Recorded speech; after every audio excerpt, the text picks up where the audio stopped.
Light haze na sinati sa Sugbo, sukad kagahapon matod sa PAGASA.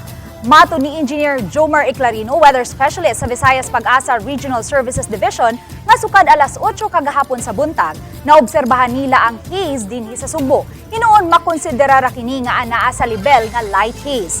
Ang normal visibility matod sa PAGASA magsukod man sa 10,000 meters kung 10 kilometers. Apan sukad alas 8 kagahapon sa buntag, nabantayan nga mius-us ang visibility sa Sugbo ug nahimo na lang 7,000 meters kung 7 kilometers. Sa bakudlo ning balita, wala pay giluwatang pamahayag ang Environmental Management Bureau sa DNR7 sa posibleng hinungdan sa light haze. Gahapon 8 AM and then naay usahay breaks na hours na wala pero nagtuloy-tuloy kini gahapon as of 11 PM. So 11 PM kagabi then as of 12 AM ganiha kadlawon naulit na sa dang light haze until karon tuloy-tuloy ang light haze.